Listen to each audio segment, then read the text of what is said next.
Hola Javier, usuario o usuaria y de cualquier género intermedio que nos estás videando. Os saludo hoy desde un ilustre municipio, Alcobendas, lugar de origen de dos actrices que han alcanzado galardones internacionales que nunca se hubieran atrevido ni a soñar.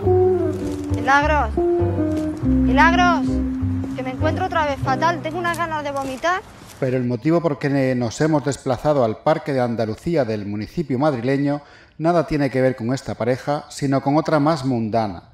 Aquellas entrañables funcionarias del ayuntamiento, cuando no contratadas de alguna empresa externa, que nos alumbraban sobre las miserias humanas mientras realizaban su imprescindible y necesaria labor de limpieza, ejercitando sus cualidades como antropólogas tras encontrar una jeringuilla, una parrilla y un bebé recién nacido, presas de un ataque verbal en la película de Miguel Albadalejo. Finalmente no hubo premio para Fernando Emke, que presentaba su película en la sección Panorama de la 75ª edición del Festival de Berlín, como tampoco para la cineasta brasileña Ana Muy Laert, que presentaba la suya en la sección Especial Berlinale de la misma edición.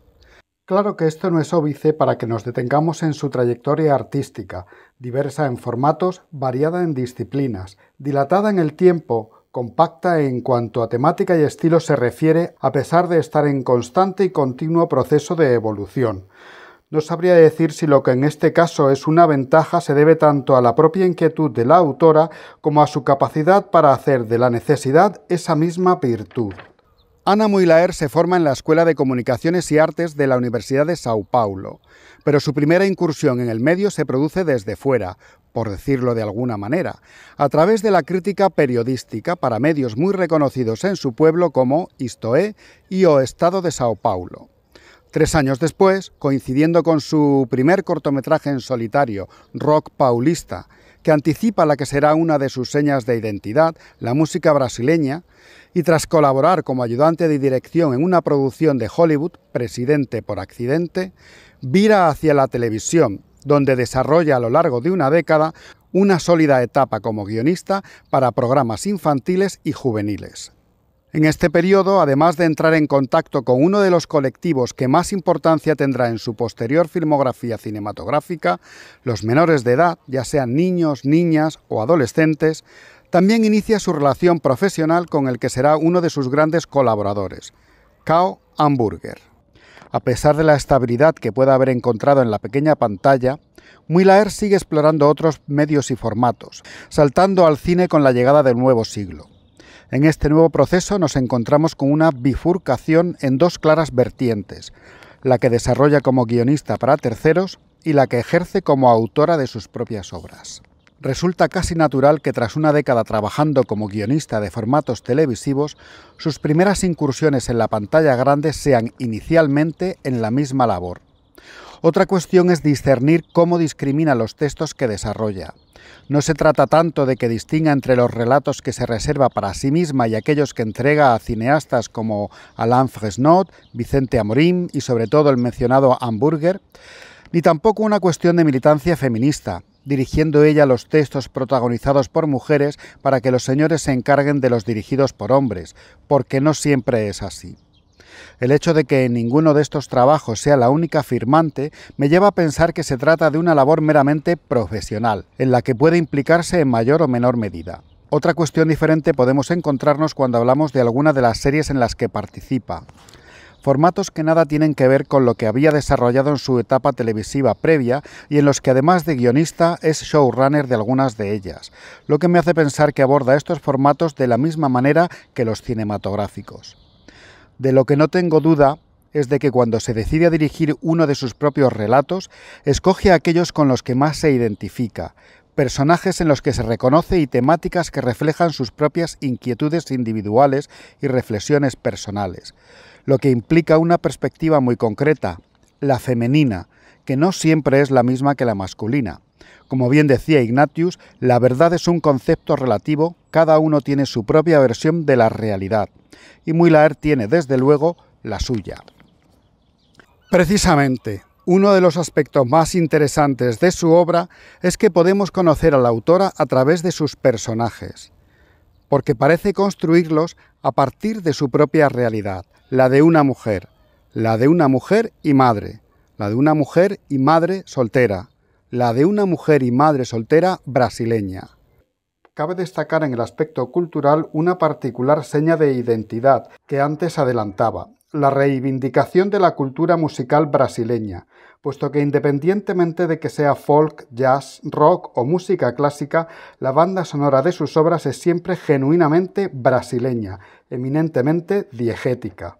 Los relatos de Muylaert están tan cargados de teología como repletos de geometría, conceptos que se retroalimentan en su obra. En un sentido abstracto, veo sus obras como esa caja con un recién nacido que se encuentra Gelia Albadalejo en su ataque verbal, como una esfera dentro de un cubo, por no hablar del elefante en la habitación, que en el imaginario de Muylaert podemos interpretar como un caballo en el patio. Me explico. Sus relatos suelen orbitar en torno a dos ejes, la distancia generacional y la desigualdad social, que atraviesa a todos los personajes, casi siempre formando un triple eje que aporta el personaje protagonista. De esta manera nos encontramos con relaciones de madres y padres, de estos con su prole, de su prole entre ellos y hasta a veces con terceros, con la asistenta que, no siendo de la familia, vive o pasa mucho tiempo en el mismo entorno, además de que también tiene su propia familia. De ahí que en sus obras siempre se haga alusión a cuestiones como el afecto, el cuidado, la crianza, el abuso, la confianza o los roles dentro del hogar familiar. A esto tenemos que añadir la dimensión personal de ese personaje protagonista, que suele tener que ver con la identidad, ya sea sexual, de género o meramente cultural y hasta a veces temporal. Aquí me refiero a que no se ven de la misma manera las cosas cuando se es hijo o hija que cuando se es madre o padre, cuando se es jefe o empleado, con una edad que con otra. Todo esto tiene que ver con las distintas y diversas emociones de los personajes, que son las que desencadenan la trama y que identifico con la esfera, el recién nacido de la caja. Una caja que en las obras de Muylaert no es otra cosa que el espacio en el que se desarrolla la acción, la habitación, casi siempre el hogar familiar. Un espacio muy simbólico cargado de jerarquías. La cocina frente al comedor y el salón, la habitación de los progenitores frente a las de la prole, la habitación del servicio frente a la de los invitados. Asimismo podemos distinguir la casa de los patrones, la de sus empleados y hasta la casa presidencial cuando hablamos de Alvorada, máxima expresión del poder en Brasil, en este caso habitada y dirigida por una mujer. Núcleos familiares atrapados en espacios jerarquizados, personas sometidas al reglamento de otros, ya sean jefes, padres, madres o el Estado. Individuos que tienen que lidiar además con sus propias inquietudes, espacios expuestos a estruendosas explosiones emocionales. Pero si teológicamente la imagen pueda parecernos cerrada, lo cierto es que geométricamente responde a una estructura mucho más libre y abierta. Si bien es cierto que resuelve el conflicto principal, el que desencadena la trama que da pie al relato, suele dejar abiertas las líneas secundarias, las que tienen que ver con las cuestiones personales de sus protagonistas. Es como si se asomara la vida de sus personajes en un momento concreto de su periplo, in media res, en el que se desencadenan una serie de hechos para salirse en otro tiempo sin cerrar por ello todos los cabos sueltos. Relatos en proceso con un final dinámico, susceptible de continuidad, en el que debe ser el espectador, la espectadora, quien proponga la manera en la que prevé o prefiera que continúe el relato.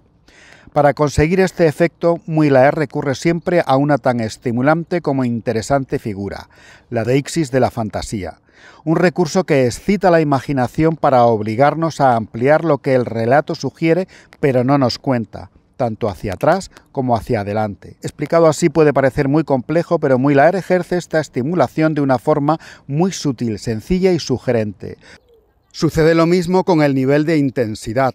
Sus relatos son livianos y fáciles de digerir, a pesar de la tensión dramática y hasta traumática que podrían transmitir con la mera exposición de su sinopsis.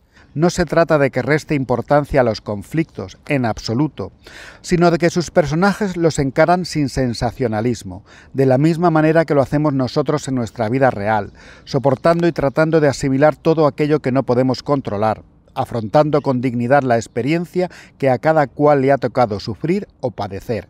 No son pocas las ocasiones en que contamos nuestros dramas propios como si fueran comedias, tratando de restar importancia a lo que nos ha sucedido, que es exactamente lo mismo que hace Muylaert en sus obras. Sus dramas llegan sin dolor porque están envueltos en un cierto tono cómico, a veces incluso hilarante y absurdo. En este proceso en el que se encuentra la propia cineasta, podemos percibir que, siendo eminentemente moderna, sus primeros relatos adolecen de algunos recursos de cine clásico, de los que se va desprendiendo poco a poco en ese proceso que evoluciona hacia una modernidad casi doméstica más que documental, como si rodara sus relatos escondida en una esquina y pasando desapercibida para sus personajes, comunicando muy mucho con muy bien poco. A pesar de que su ópera prima se convierte inmediatamente en una obra de culto en Brasil, nos llegan antes las obras de Hamburger que las de Muylaert. A pesar de atesorar nominaciones y premios en festivales latinoamericanos, tendremos que esperar a sus primeras incursiones en los europeos para que distribuidoras como Caramel o Karma Films nos hagan llegar sus 2 entregas de la trilogía sobre las madres. Esperemos que no nos defrauden con la tercera, que es la que acaba de pasar por Berlín. Procedo ahora a ver si encuentro algo interesante en algún contenedor de este parque. Hasta que volvamos a vernos, no olviden alimentar su mente en cualquier momento y lugar.